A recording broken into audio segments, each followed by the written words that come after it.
सातारा जिल्ह्यातील पाटण ग्रामीण पाणीपुरवठा विभागातील कथित भ्रष्टाचार आणि गैरव्यवहाराच्या निषेधार्थ सामाजिक कार्यकर्त्या सलमाताई मुल्ला यांनी पाटण पंचायत समितीसमोर आमरण उपोषण सुरू केले आहे. या आंदोलनाला रिपब्लिकन पार्टी ऑफ इंडिया एच्या सातारा जिल्हा युवक आघाडीचे जिल्हाध्यक्ष राज चव्हाण यांनी जाहीर पाठिंबा दिला आहे. कनिष्ठ अभियंता अविनाश व्यवहारे, सेवानिवृत्त उपअभियंता बी पारचे आणि आर.पी. एंटरप्राइजेस यांच्याशी संबंधित कथित गैरव्यवहाराचे पुरावे विभागाकडे सादर केल्याचा दावा आंदोलकांनी केला आहे. मात्र 6 महिन्याहून अधिक काळ उलटूनही प्रभावी चौकशी किंवा कारवाई झालेली नसल्याचा आरोप करण्यात आला आहे. वारंवार पाठपुरावा करूनही दखल घेतली जात नसल्याने आमरण उपोषणाचा मार्ग स्वीकारल्याचे सलमाताई मुल्ला यांनी सांगितले.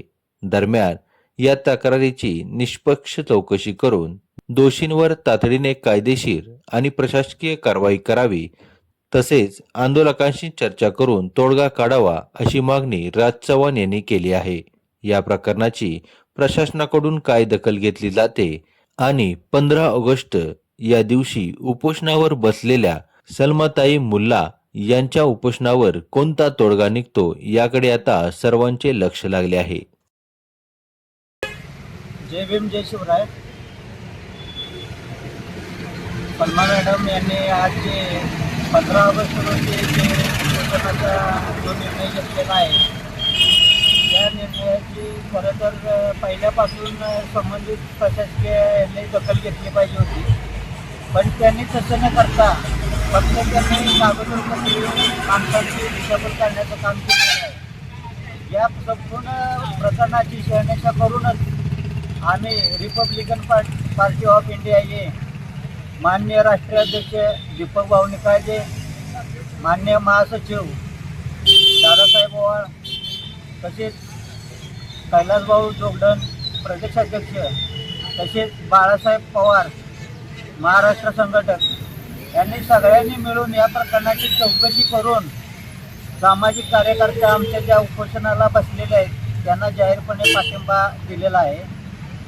तर मला थोडक्यात म्हणायचं असं की ज्यावेळी 15 ऑगस्ट हा दिवस म्हणजे एक स्वातंत्र्य भारताचा दिवस मानला जातो, सगळीकडे उत्साह त्याचा साजरा केला जातो, पण इथे पाटण तालुक्यातील पालकमंत्री माननीय शंभूराजे देसाई साहेब यांच्या जर आपण उपोषणासारखा जर या दिवशी उपोषणासारखा जर मार्ग निवडला असेल तर त्या गोष्टीत काहीतरी तथ्य असते.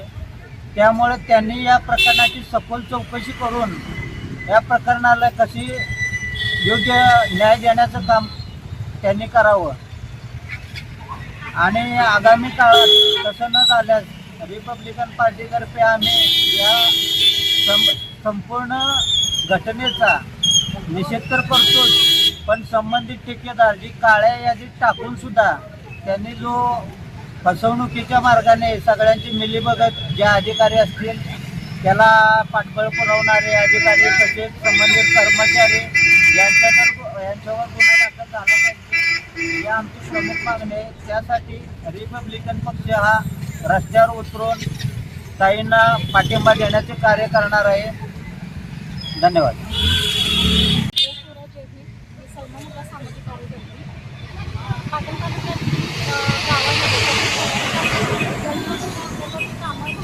योजना गावात राबवली गेली, पण ती फक्त कागदोपत्री आहे. त्याचा मी पाठपुरावा करून एका 8 महिन्यापासून मी आमरण उपोषण केले, धरणे आंदोलन केले, पण त्याची जात त्यांनी घेतली नाही आहे. फक्त पत्र काढले तर त्या भ्रष्ट अधिकाऱ्यांबद्दल त्या समिती नेमली आहे, चौकशी करू, आम्ही कारवाई करू म्हणून.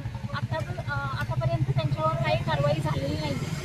परत मी त्यांना हे दाखवण्यासाठी आज आमरण उपोषण करते पंचायत समितीच्या समोर. त्याचा पहिला दिवस. त्याच्यासाठी पाठिंबा मला रिपब्लिकन पार्टी ऑफ इंडियाचे युथचे जिल्हाध्यक्ष आहे, त्यांनी आज मला पाठिंबा दिलाय.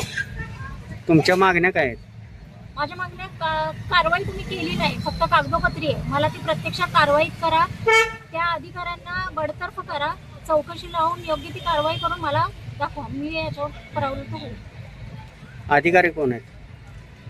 व्यवहारे अविनाश व्यवहारे आहे कनिष्ठ अभियंता. त्यांची इथे कारवाई न करता त्यांची कराड पंचायत समितीत बदली केली आहे आणि रिटायर बीबी परिंजे आहेत ते आहेत आणि कॉन्ट्रॅक्टर आहे भालदार आणि आर्ट एंटरप्राइजेसचा पठाण.